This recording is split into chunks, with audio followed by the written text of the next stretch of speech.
नमस्कार। प्रारब्ध पर आप सभी का स्वागत। मैं अवनीश। चैनल आपने सब्सक्राइब किया है, वीडियोस को आप लाइक करते हैं, शेयर करते हैं, बहुत बहुत धन्यवाद। बेल आइकन जरूर दबाइए ताकि किसी भी अपलोड की सूचना सीधे आपको मिले। स्क्रीन पर दिख रहे हैं व्यालोक जी। तो चलिए, स्वागत वाली थाली प्रारब्ध की तरफ से व्यालोक जी के लिए तैयार है। बहुत बहुत स्वागत। नमस्कार व्यालोक जी। प्रारब्ध के सभी दर्शकों श्रोताओं आपको प्रणाम। जय जय सिया राम। जय जय सिया राम। ममता बनर्जी एक्टिव हो गई हैं, बधाई हो आपको व्यालोक जी। बहुत सारे लोगों को ये चिंता थी कि 41% वोट शेयर हासिल करने के बाद, 80 के विधायक हासिल करने के बाद, इतने सारे सांसद अभी भी अपने साथ बच जाने के बावजूद भी ममता बनर्जी आखिर सक्रिय क्यों नहीं हो रही हैं, विरोध की राजनीति क्यों नहीं कर रही हैं। ममता बनर्जी को जो आदेश दिया है बंगाल के मतदाता ने, यानी तुम विपक्ष में रहो, अच्छी साइज के साथ रहो, 80 तुमको दिया, तुम बचा नहीं पाई, तुम्हारी प्रॉब्लम। तुमको हमने इतने सांसद दिए, तुम बचा नहीं पाई, तुम्हारी प्रॉब्लम। लेकिन अब तुम विरोध की राजनीति के लायक ही बची हो बंगाल की धरती पर। ममता बनर्जी इस बात को समझ नहीं पा रही थी। वो कभी केंद्रीय राजनीति से नरेंद्र मोदी, अमित शाह को उखाड़ने की बात कर रही थी। मुझे तो अब बस इस बात की प्रतीक्षा थी कि वो ट्रंप की सरकार किस दिन जाके गिरा रही है अंतर्राष्ट्रीय स्तर पर। लेकिन ममता बनर्जी कल सड़कों पर उतरी। लेकिन दुर्भाग्य देखिए व्यालोक भाई, सड़कों पर किसके लिए उतरी? उन अवैध रेहड़ी पटरी व्यवसायियों को, जिन्होंने प्लेटफॉर्म छिका रखे थे, जिन्होंने रेलवे परिसर छिका रखा था, जिन्होंने सड़कें छिका रखी थी, जिन्होंने पूरे बंगाल के फुटपाथ, प्राइवेट जमीनें, सरकारी जमीनें, हर तरह के ऐसे सार्वजनिक जगहों पर अतिक्रमण ही अतिक्रमण, और अतिक्रमण को हटाने में सहयोग कर रही है बंगाल की जनता। तो फिर बंगाल में अवैधता को रिप्रेजेंट करने के लिए ही क्या ममता बनर्जी शेष हैं? यानी खुद भी अवैध, अपने अवैध कामों को बचाने के लिए अभिशप्त ममता बनर्जी। और इसके आगे चलेंगे, 27 लाख फर्जी जहां पर ले रहे थे महिला, वो जो स्कीम थी, अब उस स्कीम का विवेचन हुआ है। 29 लाख नेचुरल जो जेन्युइन पात्र हैं, वो उसके लाभ उठा रहे हैं और बाकी स्क्रूटनी में है। इसी तरह पहला विधानसभा सत्र आज से, जब दर्शक आप वीडियो देख रहे हैं, तो सरकार बनने के बाद पहला विधानसभा सत्र जो है वो पश्चिम बंगाल का शुरू हुआ है, शुभेंदु अधिकारी की सरकार का, जिसमें आने आने वाले 22 तारीख को बजट पेश होगा। और तब जाके ये पता चलेगा कि 15 साल, उससे पहले 34 साल बंगाल की आर्थिक स्थिति क्या बना के रखी, चाहे वो लेफ्ट रही हो, सीपीएम या ममता बनर्जी। कैसे देख रहे हैं ममता बनर्जी के इस सड़क पर उतरने को? क्या इन्होंने स्वीकार कर लिया है कि अब मैं कारपोरेटर स्तर की ही पॉलिटिशियन रह गई हूँ? सुरक्षा की चिंता नहीं पर भी नहीं, आएंगे। नहीं नहीं सर। अरे, ये तो ममता बनर्जी की पहचान है। दर्शक श्रोता भूल थोड़े याद है उनको। भाई देखिए, बंगाल की जो एक छवि बनाई गई, जैसे बिहार की छवि बनाई गई, उत्तर प्रदेश की छवि बनाई गई तथा कथित मीडिया वालों ने, जिसमें मेरे पेशे के लोगों का, तो बंगाल की छवि क्या बनाई? उग्र चाहिए, आक्रामक चाहिए, स्ट्रीट फाइटर चाहिए। क्यों चाहिए स्ट्रीट फाइटर नेता? क्यों चाहिए स्ट्रीट फाइटर नेत्री? नेता नेतृत्व के लिए होता है कि स्ट्रीट फाइट के लिए होता है? लेकिन बंगाल की छवि वही बनाई गई।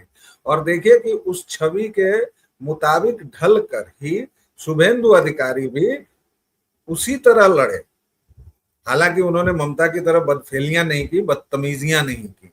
अब याद कीजिए दर्शकों कि ममता बनर्जी की शुरुआत ही कहां से हुई थी।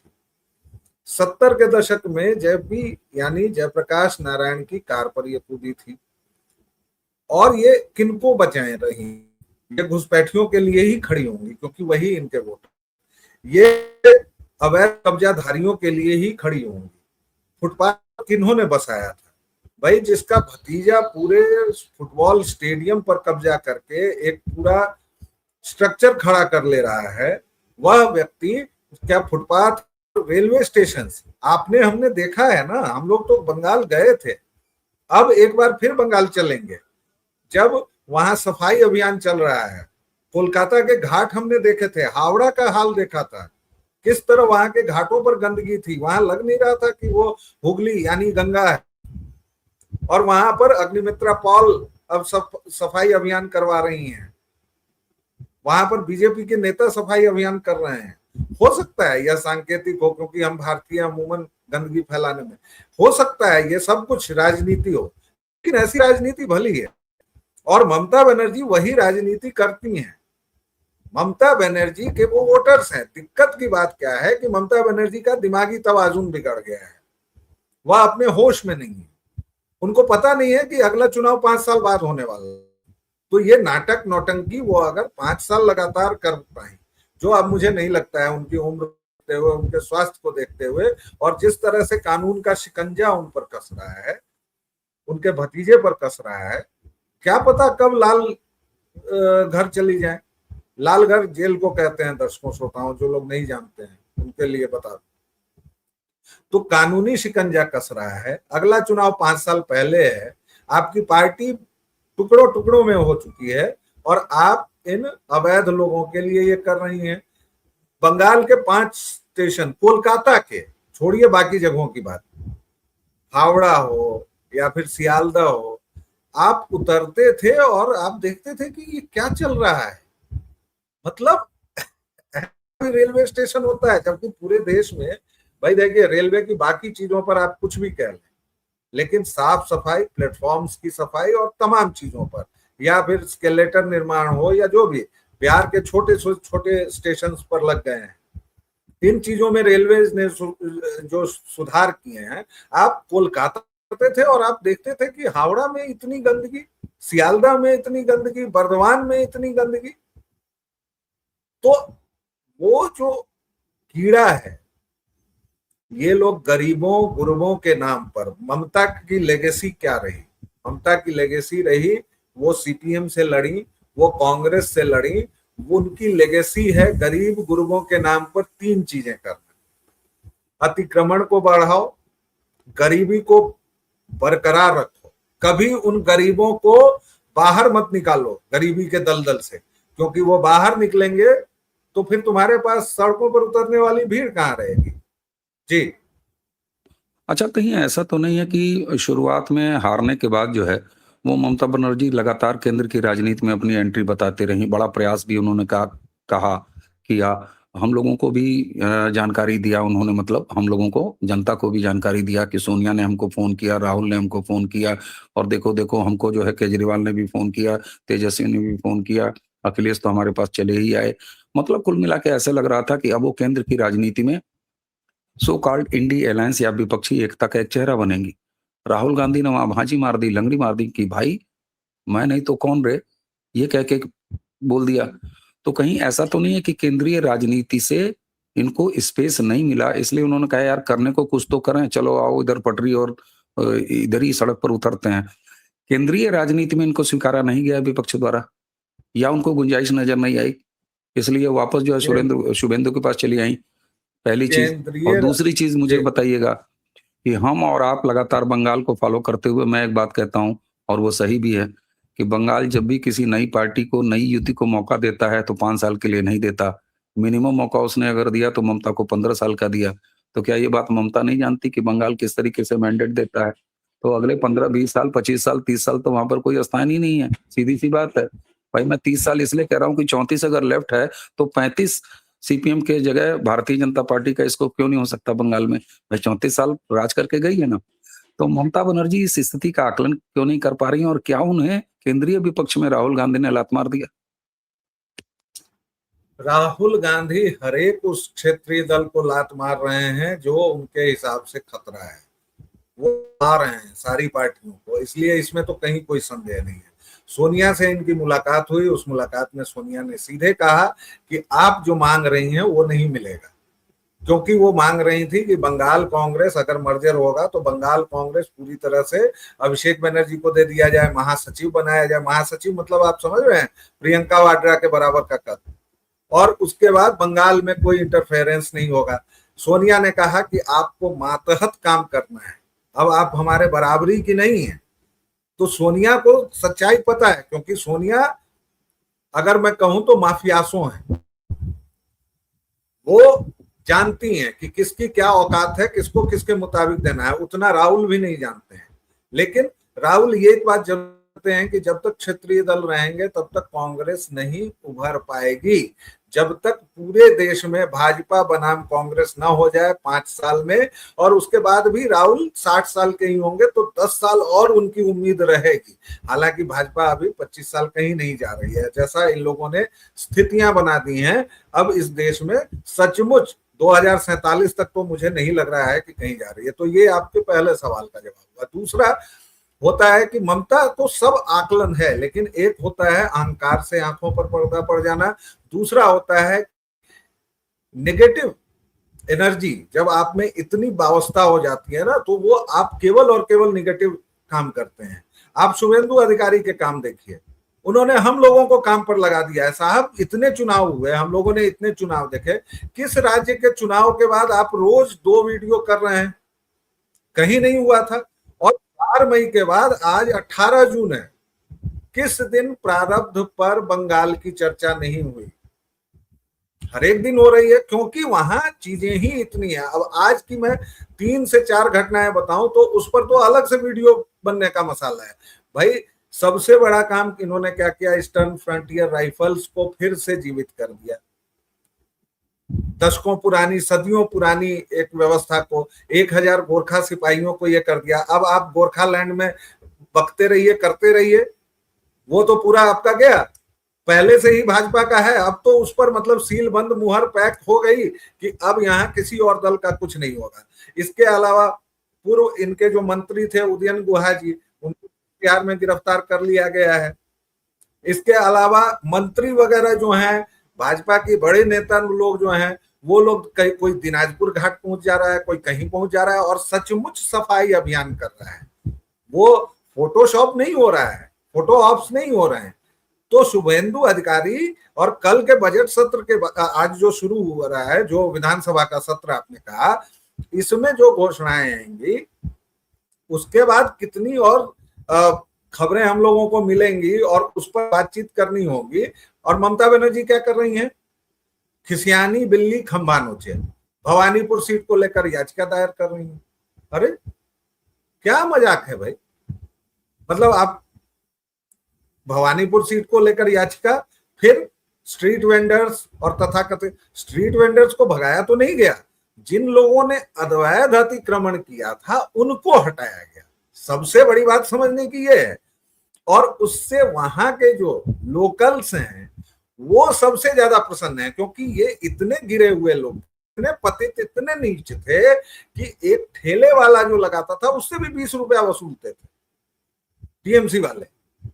इनके पाप कर्म इतने हैं अवनीश जी, इनके अक्षम्य अपराध इतने हैं कि उसको गिनाते गिनाते सुबह हो जाएगी। इसलिए मैं सीधी सी बात यह है कि ममता बनर्जी नेगेटिव राजनीति कर रही हैं। और दूसरी बात, हमारे यहाँ एक और कहावत है, थोड़ा उसमें जातिगत शब्द है, लेकिन वो कहावत का समझिएगा दर्शकों, कि बैठल बनिया की करे ऐ कोठी के धान वही कोठी करे। यानी किसी दुकान का मालिक जो है, शॉपकीपर, वो अगर बैठा हुआ है, उसकी दुकान पर ग्राहक नहीं है तो क्या करेगा? वो इस खाते का सामान उठा के उसमें करेगा, 2 बार ऐसे ऐसे झाड़ देगा, 3 बार सामानों को पुनर्व्यवस्थित करेगा, यही करेगा ना। ये बैठी बनिया हैं, इनके पास काम क्या है? सेंटर में कांग्रेस ने लात मार दी, कानूनी शिकंजा इतना कस चुका है, अभिषेक बनर्जी के सारे पुराने। आप एक चीज बस थोड़ा सा इस पर गौर कीजिए, और दर्शकों श्रोताओं, जिन लोगों को नहीं पता है उनको, अभी एक वीडियो वायरल हुआ है गृह मंत्री अमित शाह का, जिसमें वो निष्कांत दुबे से पूछ रहे हैं, पहचान लो ये रेखा पात्रा है ना, यही है ना, क्या मामला है वो? सोचिए ये कितने निर्दयी और कितने पापी लोग हैं भाई। रेखा पात्रा वो हैं जो संदेश खाली का चेहरा बनी, और इस बार वो मिनिस्टर भी, राज्य मिनिस्टर बनी है। और उनके लिए अमित शाह गए थे प्रचार करने, और निष्कांत दुबे घबराए हुए पहुंचे। होम मिनिस्टर को कहा कि सर आपको रुकना पड़ेगा, क्योंकि जिस कैंडिडेट के लिए आप आए हैं वो तो कैंडिडेट ही नहीं मिल रही है। अब ये कोई भी सुनता तो उसके तोते उड़ जाते, लेकिन यहाँ तो मोटा भाई हैं। उन्होंने कहा अच्छा, लेकिन मैं तो आ गया हूं तो मैं भाषण दूंगा, बस फोन नंबर दो। फोन नंबर दिया और पहुंच रहे हैं भाई साहब स्टेज पर। शुरुआत में तो भाई 2-3 स्थानीय नेता और ये बोलते ही हैं, तो जो स्टार स्पीकर होता है, जो मुख्य वक्ता होता है, उसके बोलने में कम से कम आधा घंटा, पौन घंटा तो वैसे भी लगता है किसी भी सभा। आजकल, पहले तो और भी ज्यादा लगता था। लेकिन उसी समय जब इनके बोलने का समय शुरू होता है तो ये एक को दिखाते हैं, निष्कांत दुबे को बुलाते हैं, कहते हैं वो से 400 मीटर दायरे में है, रेखा जी आओ और ले आओ उनको। और निशिकांत दुबे के तोते उड़ जाते हैं कि भाई साहब ये क्या हुआ। लेकिन भारत कितना सुरक्षित है और भारत का केंद्रीय गृह मंत्री कौन है, ये इस घटना से समझिए कि उस लोकेशन तक ट्रेस किया गया, वहां तक पहुंच के बाकायदा गृह मंत्रालय के लोगों ने, अब कौन सी फोर्सेज पहुंची क्या पहुंची ये सब आप लोग अतिरिक्त सेंट्रल फोर्सेज वहीं पे थी, अतिरिक्त एडिशनल सेंट्रल फोर्सेज थी, तुरंत वो डिप्लॉय हुई और जाके लेके आई और उनको ले आकर बंद घर में स्टेज पर खड़ा कर दिया गया। और ये बाकायदा रिकॉर्ड हो चुका है माइक पर, ऑडियो है उसका, ऑडियो है सब कुछ। तो ममता बनर्जी इस मुकाम तक पहुंच चुकी थी कि वो किसी कैंडिडेट को बंद कर रही थी। भाई मतलब बाकायदा किसी कमरे में आप बंद कर देंगे, किसी इसको आप मर्डर करेंगे, आप क्या क्या कुत्सित कर्म नहीं किए हैं। और इनको कांग्रेस ने कोई भाव नहीं दिया। आप सोचिए, जो अभिषेक बनर्जी संसद में लगातार चिल्ला रहा है, अमित शाह को लगातार चुनौती दे रहा है, ओम बिरला जो लोकसभा अध्यक्ष हैं लगातार कह रहे हैं कि आप अपनी बात कहिए, धमकी मत दीजिए, अपील कर रहे हैं, और वो बंदा बोले चला जा रहा है। वो अब 11 घंटे बैठ रहा है ना, अच्छा लग रहा होगा ना। और जो उसके कुकर्म हैं, जो उसकी ग्रह दशाएं हैं, उसके हिसाब से इस महीने के भीतर कभी भी जेल यात्रा हो सकती है, संभव है अगर ठीक ठाक से काम हुआ तो सिंपल सी बात है अवनीश भाई, निगेटिव राजनीति, कुत्सित राजनीति और उसका अंत, इन सब ने मिलकर ममता बनर्जी के पास अब कोई विकल्प नहीं छोड़ा है। हालांकि ये भी कम है, जो कुछ उन्होंने किया है बंगाल के लाखों लोगों के साथ, यह भी कम। वह सड़क पर होनी चाहिए, बाल बाल बिखेरे हुए पागलों की स्थिति में। इस औरत के पाप इतने गहरे हैं, इस औरत के जुल्म इतने गहरे हैं। जी बिल्कुल ठीक बात है, लेकिन इसी के साथ हमें ये भी ध्यान रखना चाहिए कि ये चाहे कुछ वीडियोस हमको आपको नजर आ रहे हों इधर उधर कुछ बातें करते हुए, तो या इस तरह के जनता अंडों से हिसाब ले रही है, कहीं थप्पड़ों से हिसाब ले रही है, तमाम तरीके से हिसाब किताब चल रहा है। लेकिन उसी के साथ साथ यह भी हम सबको याद रखना चाहिए कि जब पहली कैबिनेट बैठी तो पहली कैबिनेट में शुभेंदु अधिकारी ने क्या फैसला लिया, कौन से फैसले लिए? बॉर्डर की फेंसिंग के फैसले लिए, सिलीगुड़ी कॉरिडोर को सेंटर को दे देने का फैसला लिया। लेकिन याद रखिए 1375 से ज्यादा मामले, अगर मैं गलत नहीं हूं 76 मामले, 1376 ऐसे मामले जो महिलाओं के प्रति हुए अपराधों से जुड़े हुए हैं, जिसमें महिलाओं की हत्या, धमकियां, छेड़खानी और उनके साथ कुकर्म और तमाम तरह की, जिन्हें की जीडी में दर्ज तो किया था, लेकिन जब तक ममता बनर्जी की सरकार रही उनमें क्लोजर रिपोर्ट लगा दी गई थी। उन सारे मामलों को रीओपन किया है और ये केवल शुभेंदु अधिकारी का वादा नहीं है, ये प्रधानमंत्री का वादा है, ये गृह मंत्री का वादा है। तो एक तरफ योजनाओं का लाभ, केंद्रीय योजनाओं को लागू करना, दूसरी तरफ ये 1300 से ऊपर महिलाओं के अपराध, इसके साथ आर्थिक अपराध हजारों में हैं। अभी आप जो देख रहे हैं, कमर में रस्सियां बांधे हुए, लोगों को घसीटते हुए, लोगों की गिरफ्तारियां, ये सब शुरुआती हैं। अभी तो असली खेला शुरू होगा जब ये सारी प्रक्रिया पूरी होगी 1 से 2 महीने के भीतर, और उसके बाद जो बाढ़ आएगा केसेस का और ऑपरेशन हिसाब का, वो देखने लायक मंजर होगा। हमें उसकी प्रतीक्षा करनी है। लेकिन दर्शकों, हम एक गंभीर प्लेटफॉर्म अपने आप को बनाने का प्रयास करते हैं, इसलिए बंगाल के बारे में क्या वहाँ की आर्थिक स्थिति है, बंगाल के बारे में विकास को लेके बंगाल को कैसे ट्रैक पे ले आया जाए, इसके लिए शुभेंदु के पास क्या पॉलिसी है, क्या विजन है, ये सारी चीजें तब होती हैं, बंद कमरे में नहीं होती, ये विधानसभा में। और आज से जब विधानसभा का सत्र शुरू हो रहा है, उसमें बजट भी आएगा, ये बड़ा महत्वपूर्ण है। तो हमें बंगाल की आर्थिक स्थिति, बंगाल की जो विकास की स्थिति है, बंगाल की नई सरकार की क्या योजनाएं हैं, क्या विजन है, और पिछली ममता बनर्जी की सरकार ने कौन-कौन से वो कांड किए हैं जो अब तक पब्लिक डोमेन में नहीं है, लेकिन अब विधानसभा के जरिए वो आएगा। हम लगातार उस पर निगाह बनाए रखेंगे। विधानसभा की कार्रवाई मेरी टीम लगातार फॉलो करेगी और वहां से हम आपको असल बंगाल की असल तस्वीर लाएंगे, जो ममता बनर्जी करके गई हैं, जो लेफ्ट करके गई है, और जहां से भारतीय जनता पार्टी को बंगाल को पटरी पर लाना है। तो वो होगी सार्थक चर्चाएं, लगातार बंगाल पर जारी रखेंगी। मेरा आग्रह व्यालोक जी से भी रहेगा कि हम सारे होमवर्क करें और होमवर्क करके आपके लिए ऑथेंटिक चीजें लेके लाने का प्रयास करें। हमें उम्मीद है कि आज की ये चर्चा आपको पसंद आई होगी। अगर पसंद आई हो तो इसे आगे जरूर बढ़ाइएगा। चैनल को आप सब्सक्राइब करके स्नेह दे रहे हैं, बहुत बहुत धन्यवाद। बेल आइकन जरूर दबा लीजिए ताकि किसी भी अपलोड की सूचना सीधे आपको मिले। इसी के साथ मुझे यानी अवनीश और व्यालोक, हम दोनों को आज्ञा दीजिए। नमस्कार, प्रणाम, जय जय श्री राम।